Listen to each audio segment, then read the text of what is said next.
We are joined right now in-house, in studio, by a couple of WWE superstars. They are the Good Brothers, three-time IWGP Tag Team Champions. They won Raw's Tag Team Championship at the Royal Rumble 2017. Host of Botch Club, which aired as a special on WWE Network. To my left, Good Brother number one, Karl Anderson, Luke Gallows. They are both in-house. We are banging telephone calls. We have a lot to talk about. Brothers, I cannot tell you how happy I am to see you guys. Romeo, let me just feel this for a second. In the Jungle Live, I got to tell you, though, I'm a four-time IWGP Tag Team Champion. I had to give him three because I won one before. Oh, dude, my bad. My bad. My bad. Hey, my father said, Karl, when you became a big star in Japan, I thought you made it. When you debuted at the Staples Center for the WWE to a massive reaction, I thought you made it.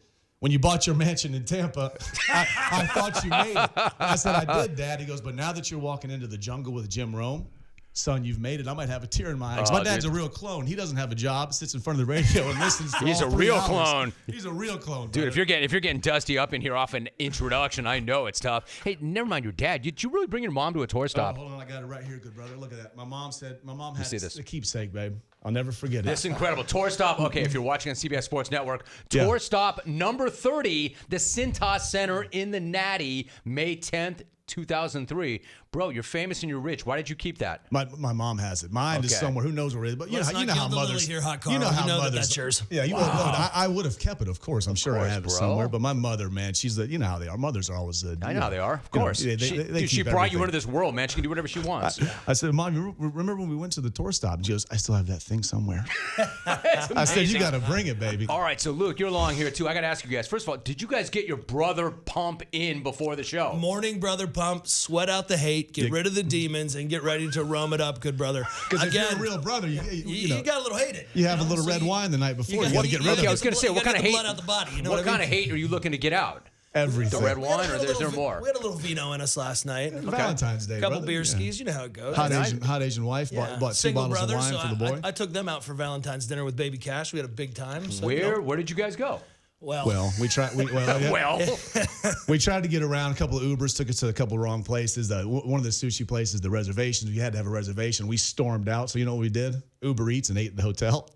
But we had our vino, baby, so we were good. Oh, man. Welcome to SoCal. Okay, wait a minute. If you guys got your brother pump in, did you get your brother tan in? Look at me.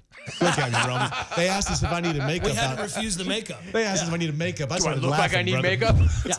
One time we were in Japan, and Gallows looked at me and goes, we had ourselves a couple beverages, and he goes, hey, man, we got to talk about getting that Botox, man, because you're starting to get the crow's feet. And I said, what in the hell are you talking about? I said, let me get some cocoa butter on that face of yours. We can't age. We're going to wrestle forever. I'm not going to show up next tour like this. Look good, feel good. You guys aren't worried about getting your pump, and you're worried about getting your needles in your face, man. You're in LA, man. You're in SoCal. Brother. They can do it. Here's Now's the the place to do it. Let's get it in before the wedding. I was tempted for a spray ski. Then I realized I had a white shirt to wear today, and I went, well, I can't show up sweating tanner on the Rome show. Karl Anderson, Luke Gallows. Listen, phone lines are wide open. 1-800-636-8686.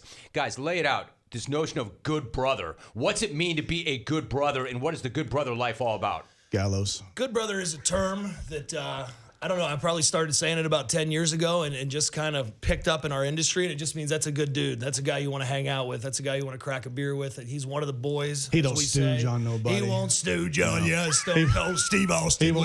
He won't tell on you for doing things you shouldn't be doing. Yeah, you know, if you're a single brother and you're cruising the ways, you know, you need some good brothers. He won't stooge on you, right? That's right. Yeah, absolutely. So it's a term of endearment. Okay. Yeah. And Gallows, he's been single now for 2 years. I didn't realize that a human being could go on a run like this. About my hot Asian wife's out here, and she loves Gallows, but she kind of hates him. Yeah, there's some hate in there too, but you know, because he's bringing you down to that level, right? Well, no, of course not. Of course not, dude. I'm a straight brother, baby. Things like the Valentine's dinner. Of course. The Valentine's dinner with all three of us, not just them. How'd that go? How'd that go? Yeah, the third wheel. It didn't turn out so well. Yeah. I'm still not sure how she felt about it, but we'll get there. All right, Karl, so how did you first get into wrestling? And when you were coming up, who were your guys that you really looked up to and admired? 4 years old, 5 years old, TBS, a superstation. Nature Boy Ric Flair is on the TV cutting a promo. I looked at my dad. I looked at my mom. I said, what is this? Right. I saw the Four Horsemen. I was NWA, WCW, because I grew up in North Carolina. And it was the only thing I wanted to do. Then MTV came on. true life. I want to be a pro wrestler. And it showed they had a wrestling school in Cincinnati. And I said, there's wrestling schools?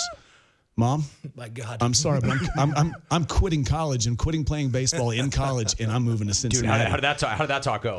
She literally looked at me and goes, "Do whatever you want, son." Come on. That's the mom that I took to the tour stop. Okay. I quit college, moved to Cincinnati. Thank God it paid off, and I'm with the WWE That's now. incredible. Well, you were playing baseball in college. Yeah, of course. Yeah, Mars Hill College, D2 school. Okay. that makes Mom a good sister, by the way.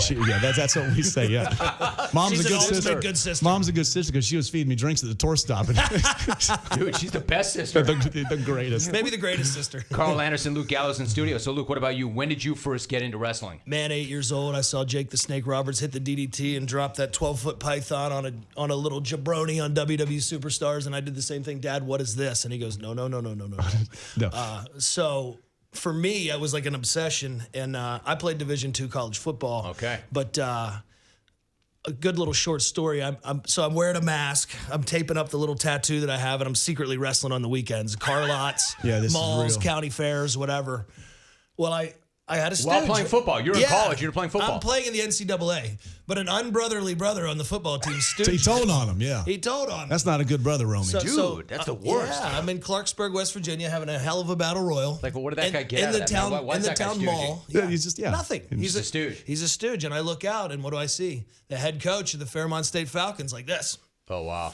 And I went, oh boy. So I got thrown out of the ring, and I ran to my car, and I drove back to the dorm, and I got a call at 7 a.m. We need you in the office. And I came in, and I was going to secretly go to North Carolina that weekend and wrestle without my mask. So I was very excited. I had the little bit of hair that I had bleached white. I had the brother tan. I was ready to go. They called me in and go, we know about the wrestling. And I go, what do you guys mean? What wrestling? What wrestling? I saw the masked. the wrong guy, I saw man. the masked assassin. I Prove didn't it. see me. Prove it. Show me a picture. So he goes, you need to decide if you want to be Dusty Rhodes or contribute to this football team. I go, I want to be Dusty Rhodes. I'm Just outta fell here. out of my mouth. I'm out of here. I Dude, quit. he gave you an ultimatum? He did. It's wrestling or football? It's wrestling or football. So he goes, you have a week to think about it. I go, I'm done. I had a great brother week. I just took 10 seconds. I'm good. Cruising into my wrestling career. I've made about $20 wrestling so far. Then I had to call home and tell Big Dale Hankinson, Dude, hey, don't blow, bro. That's really important. So it's one thing to tell the coach you're not going to wrestle. You have to tell the family Dad. you're not going to wrestle. And I guarantee if your old man was like my old man, he probably said, how much are you making? Well, yeah, that's what he said. He goes, you make no money at this. And then for a man spur of the moment to put together a string of expletives like he did and still support me all these years later, it was amazing because, I mean, he went ham on me, as they say. Of course. He did go ham on you.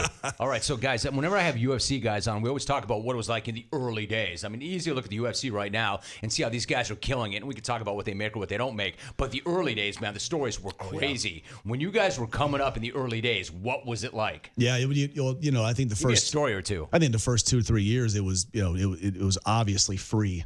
At the most, I got paid $5 in Georgetown, Kentucky. I trained with Roger Ruffin in the Northern Wrestling Federation in Cincinnati, and I can still remember wrestling at Bone Crushers, baby, where there's sellout is 50. Yeah. I'll never forget wrestling in front of 8. And I was the main event. And I remember thinking, I wonder if they didn't come because of me. Right. And then driving to Georgetown, Kentucky, which is an hour and a half down from Cincinnati, getting $5 there. Come back up to the Madison Theater in Covington, Kentucky on Mondays, get maybe $5 there. Next weekend, Friday in Wilmington, Ohio, maybe $10 there. Fairfield, Ohio, maybe 25 Bro, if so I hit what it kept right. you going? I mean, did you think I'm going to be a legend one day? It's going to pay off, or did you just love doing it? Like, I always had a confidence in myself that it'd pay off. I felt like you've got to believe in yourself, and it's the only thing that I truly wanted to do. Right. And so, like, Luke, what about you? When did you start thinking, man, I could make a living doing this, a good living? I knew I had blinders on. I had to get in there somehow. I remember driving 10 hours to the very top of the Northeast and then going, all right, man, you can eat McDoubles and McChickens, or you can pay your tolls. I'm running the tolls. For real. Yeah. That's what we did, and it paid Those were off. the choices you had to make back in the day. It paid off pretty quick. I was 3 years in when I got my first deal, and I've been doing it full time ever since. I was 21 then, so now here we are, 14 years later. But, I remember map questing from Fairfield, Ohio to printing the directions to South Right. Dakota. It's 15 hours. Drove there, wrestled at a casino. There was 8 people in this casino. 15-hour drive for that. I got $50 and he didn't pay us for the gas. What And a payday. Dude. And I had to call in to work. I was working with mentally handicapped people at We Care Homes and to pay the bills 5 days a week. I had to call in and say, I'm sorry, but my tire blew out. And I'm not going to be able to make it to work. Oh, come on, man. What are you doing? And, I'm sorry. You know where I wrestle. And I'm lying. Right. So that I can make this $50 and then drive back home. For 15 hours. Like, what kind of a car were you driving back then? No, somebody else drove. There's probably 5 of us in the car. Ryan Stone. 10 of you. Of course, his name was room. Ryan Stone. Pompano Joe, Jesse Hyde, Pompano Joe. and Chad all good Chad brothers, Too Bad right? Allegra. All good brothers. All good brothers. Some real brother shit going on. So like when you guys ended up in Japan, right? So you're part of a deal of the NJPW for a while before you come back to the States, man. What was it like to work and live and wrestle in Japan? You know, man, I was there for 8 years. When I first signed that contract in 2008, man, it was the coolest thing that ever happened. It was the first time that I started getting paid. So I did it from 2002 until Like, give me an idea. I hate being a bag, but like you went from $5, $10, $15. I went from probably $5,000 in the 2007 to making probably $55,000 in 2008, and that was like I just struck gold. Then each year the contract got better, and by the end we were pulling some bank. And what were the fans like? What was the wrestling like there? It's still the same thing. Good guy versus bad guy. It's still telling a story, but there's nothing like competing in Japan. Wrestling in Tokyo or in Osaka or Sapporo or Fukuoka or Nagoya, all those towns that we hit, those people believe, man, and they love the sport of professional wrestling. They don't know it's fake. They don't know that. Allegedly. The thing is, of scripted entertainment, right? Like, That's it. Of course, dude. I got a great story about that. Finn Balor's a big star now. And this is when the Bullet Club was running hot, and he was our quote unquote leader. And we're waiting in the lobby for somebody else, Tama Tonga, to come downstairs. And Finn is Irish. And he goes, "Why am I always down here waiting for everybody? I'm the leader. I'm the leader." And I said, Tell him what you said. I said, "Whoa, Finn, pipe it down, man. You know that Morgan Freeman wasn't actually God and Bruce Almighty, right? Like, this is scripted entertainment, baby. This is a television show." He goes, "Huh?" And he stormed out.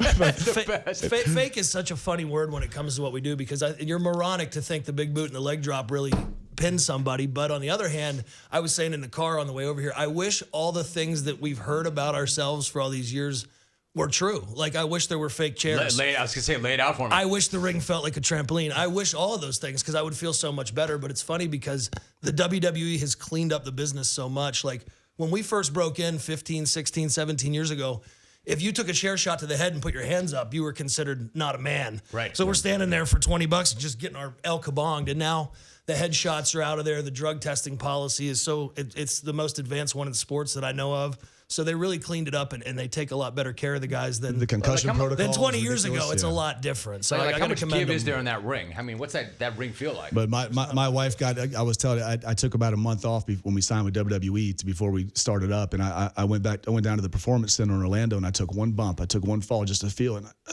got up. Yeah, right. And I just shook it off, but I lost everything. I couldn't feel it for a second. My wife got in the ring and she goes, "I didn't realize it was so hard." And she was with Diva and around, walking around. But it's that thing. There's not much give, good brother Romy. Well, if you guys in the jungle want to experience it, come to the Good Brothers Dojo Professional Wrestling School, owned and operated by me in Jenkinsburg, Georgia. Cheap plug. No, do it again. Where and when? How can they do that? Good Brothers Dojo. goodbrothersdojo@gmail.com. We are a fantastic professional wrestling school located just south of Atlanta, Georgia. I show up once a week, but I got a full staff of trainers, students. It feeds into our wrestling promotion, so come and join us. Really? You want to hear some more? He also put his son to work, called Brush Boy, by the way.